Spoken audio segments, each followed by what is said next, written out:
Vivente andante na Terra, com Kátia Massuda, terapeuta especialista em medicina chinesa e consultora taoísta, entre muitas outras coisas.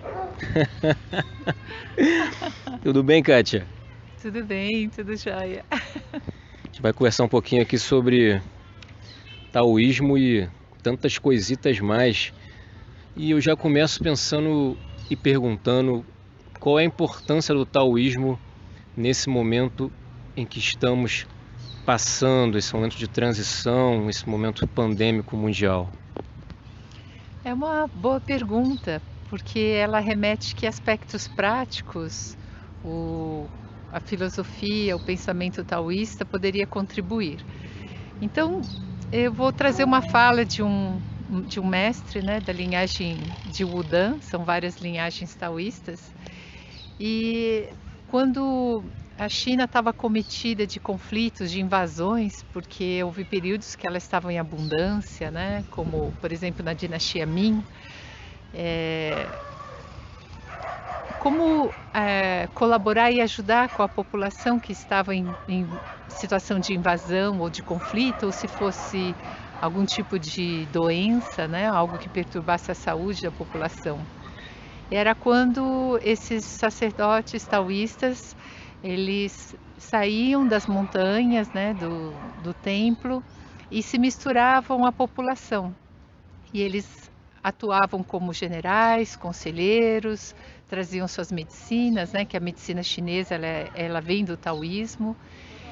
E quando trazia de volta a harmonia, eles tiravam seus uniformes, eles retornavam, né? Eles, na verdade, retomavam seus uniformes, né? E voltavam para os templos. Então, o momento deles se misturarem com a comunidade era um momento para amparar nessa inquietação, em algum momento que precisasse de um auxílio. E se pensarmos numa pandemia hoje, poderia se dizer que é o momento. Então eu estive em retiro durante alguns anos, dedicado aos estudos para me especializar. E eu me lembro, meu mestre falou, olha, chegou a hora de você voltar para o Brasil e levar esses conhecimentos e amparar. E isso foi no início de 2018. E desde então eu caminho pelo Brasil de norte a sul, né? Eu fico períodos em certos estados e de alguma forma contribuir. E muitos desses locais as pessoas nunca ouviram falar, não têm ideia de que a bússola,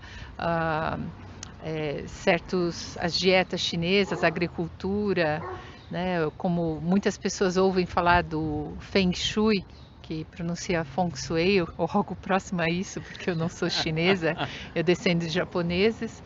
Mas esses conhecimentos foram muito úteis para ajudar no bem-estar da saúde, numa forma harmônica de viver, na alimentação, na conduta e compostura da relação com as pessoas. E quem sabe dessa forma eu possa dar algumas dicas. E você tem um projeto muito interessante que é de resgate dos benzedores no Brasil, é isso mesmo? Então, essa fala surgiu quando nos encontramos, né? E você com essa pegada jornalística, porque eu nasci no Brasil e eu fiquei em contato com pessoas de diferentes pensamentos, culturas, raças e eu fui batizada, fiz primeira comunhão. Então, tem uma abertura de compreensão sobre o cristianismo e meus amigos também. E dentre eles tem um que é um benzedeiro. E aí fui conhecendo outros benzedeiros. E observando a prática, né, de auxiliar espiritualmente, evocar os anjos, evocar os santos, eu comecei a observar e comparar as linhagens, os caminhos espirituais e temos lugares em comum. Então, eu já participei de alguns encontros de oficina desse benzedeiro, que é de Brasília. O nome dele é Paulo e ele é jornalista também. Então ele preparou todo um material para resgatar o benzimento. E hoje acredito que ele já preparou mais de 1000 pessoas até hoje. e mantemos esse canal aberto, colocamos o nome, a foto da pessoa que queixa que ela está precisando de amparo, e centenas de benzedeiros rezam para essa pessoa. Então, assim, quando alguém aprende, também ele pode ensinar o benzimento e passar para frente. E tem todo um material muito bem editado, preparado. Posso deixar aí um link para os interessados, porque é uma forma de multiplicar essa intenção de auxílio, amparo, vibração, empatia, uma colaboração. Então a gente tem esse projeto de continuar fazendo isso, e eu levo essa linguagem taoísta, ele leva essa linguagem católica, mas nós estamos falando do quê? No bem-estar e na harmonia das pessoas. Maravilha. E você me disse que é da 15ª geração da linhagem de Wudang, é isso? E o que é isso e qual a responsabilidade? Você sente alguma responsabilidade com relação a isso?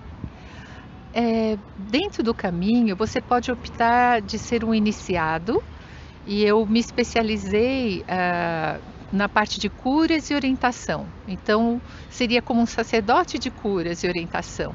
Como eu já venho de estudos com outras linhagens e também sou acupunturista, estudei dietoterapia, fitoterapia, faz parte da parte de curas. E orientação também, eu estudei astrologia, I Ching, Min Li, tem esses nomes, essas ferramentas, né? Astrologia Ziwei. Mas essas ferramentas são para ajudar a tirar a inquietação humana, aliviar nessa inquietação, que distúrbios energéticos e emocionais, porque os órgãos manifestam emoções. Então, se há um desequilíbrio na alimentação, no estilo de vida, na forma de pensar, ou muitas vezes o cliente vinha e ele tinha uma dúvida e não conseguia tomar decisão. Óbvio que vai dar ansiedade, insônia, enquanto não ajudar a guiar e clarear e trazer uma consciência para ele escolher, vai continuar com aquela perturbação. E assim os oráculos, a astrologia ajudam a mostrar quais as circunstâncias em que ele está para ele poder escolher. E eu poderia optar por me especializar também em rituais, né, fazer cerimônias de casamento, ou na parte de artes marciais, que envolve o Tai Chi, né, o Qigong. Mas eu tive um treino um pouco de cada coisa e fiz essa opção por esse caminho. Agora, se tem uma responsabilidade, olha, o que eu vou explicar primeiro? 15ª geração seria, meu mestre é 14ª, a mestra dele, que seria minha avó, que é a grã-mestra Li, ela é 13ª. Então, a linhagem, ela tem as suas gerações, que são conhecimentos passados de mestre e discípulo. Então, eu tive ao mesmo tempo da linhagem Longmen, que eu sou a 26ª, e da linhagem de Wudang. Eu antes estudava na linhagem ortodoxa unitária, espero pronunciar corretamente, Zhenyi, né? Não consegui estudar chinês, por isso que eu sempre digo isso com muito respeito se tiver algum chinês ouvindo. E também iniciada na linhagem dos Fangshu, que são de Kunlun. É uma linhagem mais xamânica, ela é mais antiga, né? Desde os primórdios. E o que isso significa? Você ser iniciada em diferentes linhagens. Cada qual era coerente com a região, o tempo, o momento, qual era o foco das práticas, e cada uma delas vinculada a esse conhecimento taoísta, né? Essas referências que vocês ouvem sobre o Yin, sobre o Yang, sobre grandes mestres, né, que influenciaram esse conhecimento. San Zanfen, que veio de Wudang, ele que trouxe o Tai Chi na história. Alguns podem contestar isso, né? Mas historicamente, oficialmente na China, surgiu em Wudang, que é o Tai Chi 13. Nem todos conhecem ele, porque só acredito que historicamente nos anos 90 é que começou a ter acesso para o Ocidente. Então, graças à Revolução Cultural, nesse aspecto, com todas as restrições,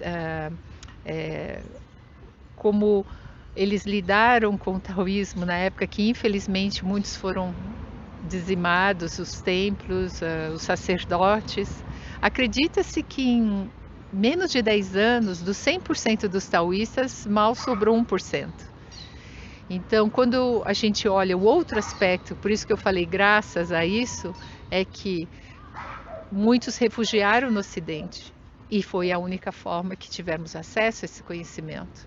Então, relativizar as circunstâncias, até quanto foi ruim, ela gerou um outro movimento. E por isso eu pude ter acesso aqui no Brasil, consegui que um mestre viesse de Taiwan e eu pudesse estudar, outro mestre que veio visitar aqui no Brasil e que acabou me aceitando para fazer um treinamento, um outro que estudou com um mestre chinês e ele é um guardião que mora aqui no estado de São Paulo, ele me passou conhecimentos. Eu digo isso porque podemos julgar muito os eventos da vida, os acontecimentos, mas tudo tem o outro lado. E por causa desses eventos, muitas vezes catastróficos, muitas vezes de tamanha repressão, eles trouxeram uma abertura. E aí eu pude ter o conhecimento. E só isso já é uma responsabilidade, independente da linhagem. Então, independente qual caminho que vocês que estão ouvindo, estão escolhendo, vocês terem a naturalidade e a sinceridade diante do caminho. Porque o bom caminho é aquilo que você tem afinidade. Mas não quer dizer que o caminho que o outro está seguindo, ele não sirva. Ele só não serve para você. Então, se você vai sentir afinidade com o taoísmo, você pegue os elementos que você sente afinidade. Mas pode ser que não seja o seu caminho, mas isso não quer dizer que ele não seja bom. E isso é um princípio que relativiza em relação ao yin yang, até onde as coisas são certas, são erradas, são boas, são ruins, né? Inclusive, eu ia perguntar exatamente sobre isso, né? A gente está num momento estranho do mundo, né? De muita polarização. E mais do que nunca estamos precisando aprender e absorver os conceitos do Yin Yang. Olha, se observarmos, vamos dizer assim, vamos pensar assim, como nos posicionamos diante disso. Se a gente diz que o que eu vejo é certo e o que não segue o que eu faço está errado, você está com uma dificuldade de olhar para uma outra perspectiva. Então, isso pode criar uma crença limitante. Então, para nos desenvolvermos, precisamos de espaço. E se continuarmos com crenças limitantes, como podemos ter empatia e uma percepção global? Porque o que está acontecendo com o mundo, independente da sua condição financeira, se você está no primeiro mundo ou num país subdesenvolvido, ou se você está vivendo uma restrição absurda de recursos, né, e muito desamparado. Todos nós estamos vulneráveis ao meio ambiente, às situações políticas e essa condição de pandemia. Então, por que não aproveitar esse momento para refletirmos sobre uma empatia maior, né? Que há uma inquietação humana que afeta a todos e não só uma classe, não só um grupo, não só um canto do mundo, e que temos condições de ter acesso a essa informação de uma forma global e criar uma aliança global. E essa oportunidade ela nos desafia para uma adaptabilidade.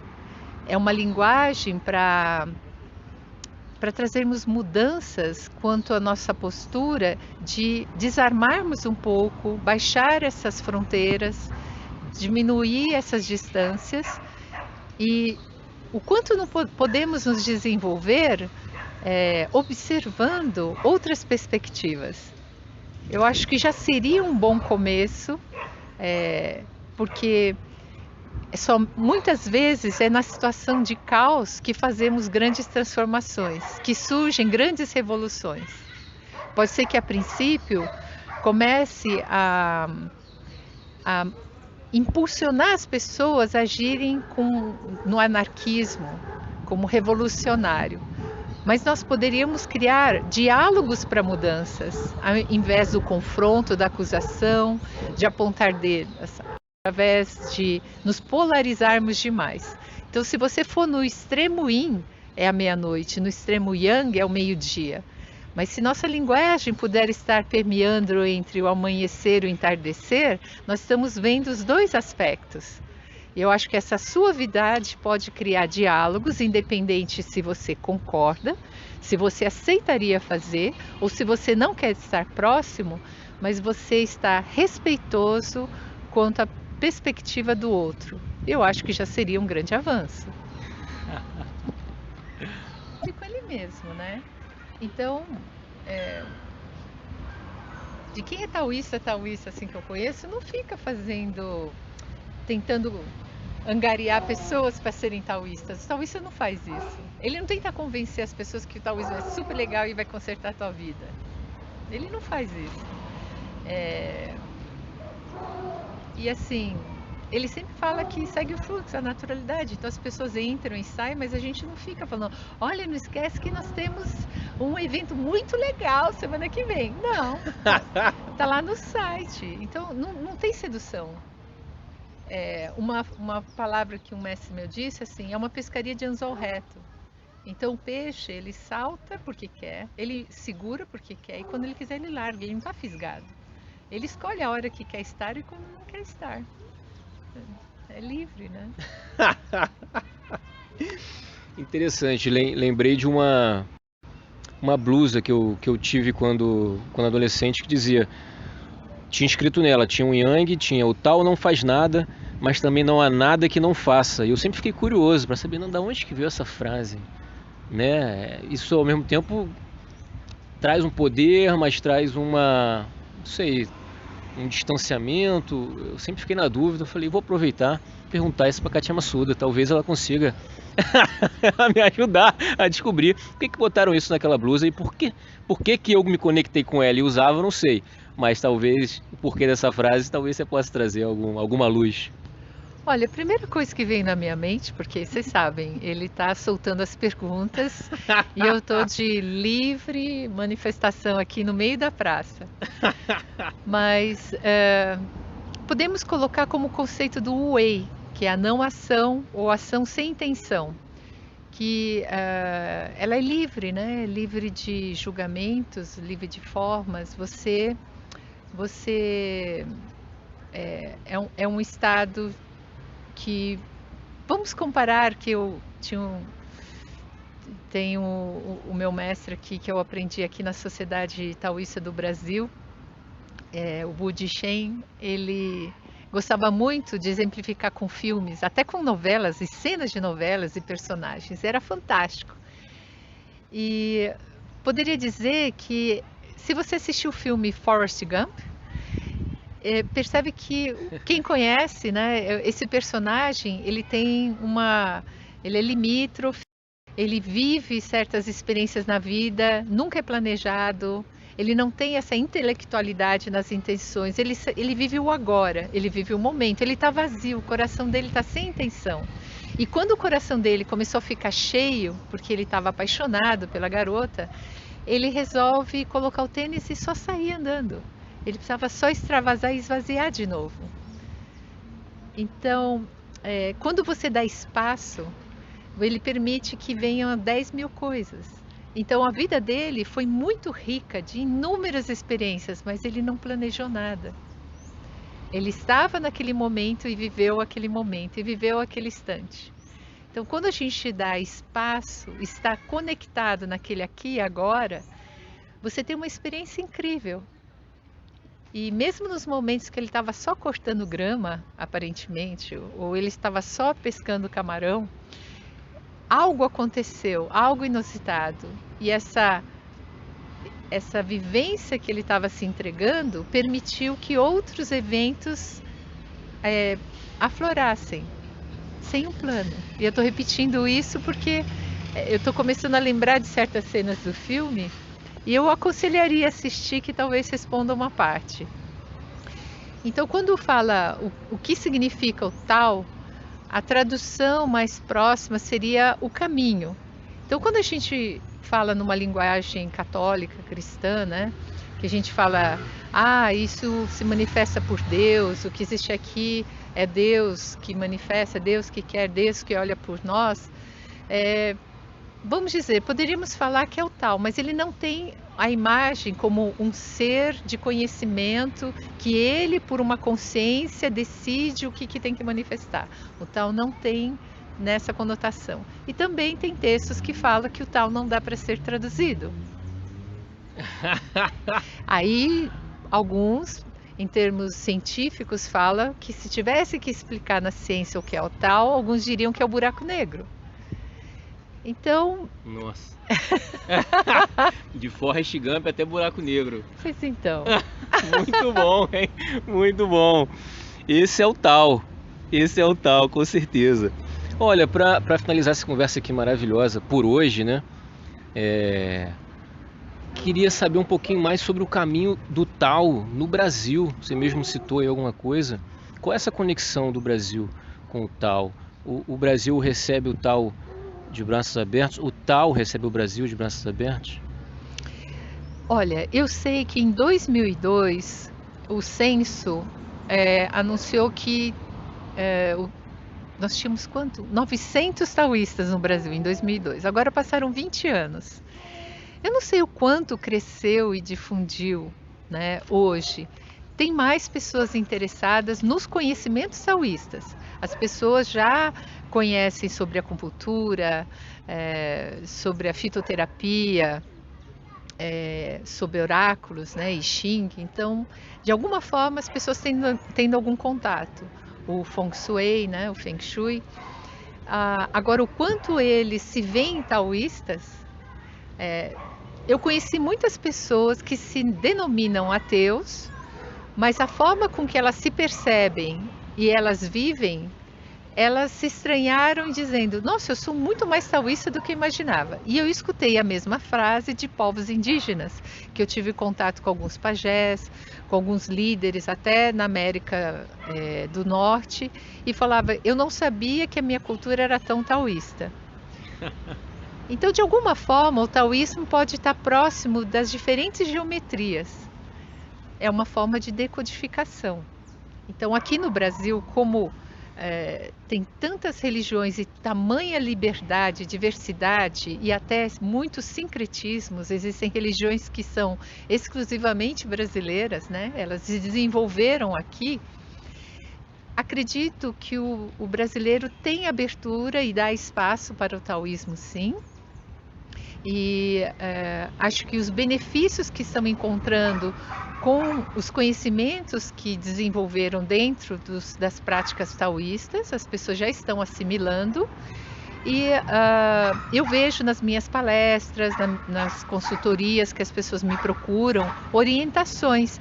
E muitas dessas pessoas nunca ouviram falar de taoísmo, mas elas querem sentir melhor e acabaram indicando a minha consultoria, o meu trabalho. Então, meu papel é partilhar, ser um testemunho dos benefícios que geraram esse conhecimento para mim. E como eu sempre fui terapeuta, já tem 37 anos, o taoísmo ele chegou há 20 e tantos anos. E ele tem ajudado principalmente a transformar minha vida e como observar as pessoas e como poder encontrar uma linguagem que tem um lugar comum, independente dos caminhos que elas fizeram. E as pessoas elas se sentem encontrando muitas respostas por si mesmas depois de um tempo. Elas vão apaziguando aquele conflito de precisar se identificar com algo. Elas começam a olhar mais para dentro e perceber que esse é o lugar do único inimigo que ela vai encontrar. O verdadeiro inimigo está dentro de nós. Ele não está fora.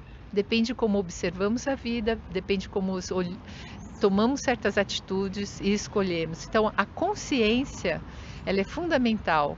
E você está na verdade, uma verdade que é sua, é intrínseca. E você poder respeitar esse ritmo do seu coração. E eu acredito que esse seria a mensagem, o objetivo que eu traria para as pessoas, né, dentro dos conhecimentos, como que eles me ampararam, né? E como que as pessoas podem encontrar mais coisas sobre o taoísmo ou sobre Kátia Massuda, Instagram, algum contato? Ou não são as pessoas que lhe encontram, você que as encontra? Como é que é? Olha, se você está ouvindo, a gente diz que existe um merecimento, uma afinidade e que, de alguma forma, fez esse encontro. Então, se alguém quiser continuar com esse encontro, pode procurar no meu Instagram, Kátia Kinoi Massuda. Eu posso responder e, se você especificamente quer uma orientação de livros, eu sugiro assim, os livros do mestre Wu Shen, que é da Sociedade Taoísta do Brasil. Eu frequentei aqui em São Paulo, aliás, estamos pertinho, né? E existem outras indicações que eu posso passar para vocês. E na minha consultoria, quem quiser contato pode mandar mensagem pelo Instagram e passo o meu contato de WhatsApp. Pode ser? Maravilha! Kátia Massuda, gratidão. Eu que agradeço e espero que de alguma forma essas palavras tenham ressoado e que, independente de em que momento, em que jornada vocês estão, sigam pela sinceridade. O coração sincero é a bússola. É assim que falamos na medicina chinesa. É o coração que é seu maestro regente. Respeite isso, que no mínimo você vai fazer essa jornada com fluidez e mais harmonia. Bússola que foi criada a partir do Tao, inclusive, a partir do taoísmo, né? A bússola é um instrumento que foi criado pelo taoísmo e permitiu que surgissem as navegações, né? São muitas ferramentas que foram criadas e podemos nos inspirar através das práticas e isso ampliar a consciência ao ponto de você conseguir canalizar e criar inúmeras outras ferramentas. Então a gente ainda pode, quem sabe no futuro, despertar para outros recursos, né? Para a gente se autotransformar e ajudar o próximo. É isso aí, essa aula aqui maravilhosa de Kátia Massuda, trazendo o cinema ainda, o nosso querido Forrest Gump, para exemplificar o caminho do Tao. É super didática. Vivente Andante, siga nas redes, @Vivente Andante no Instagram. Vamos que vamos. Até o próximo.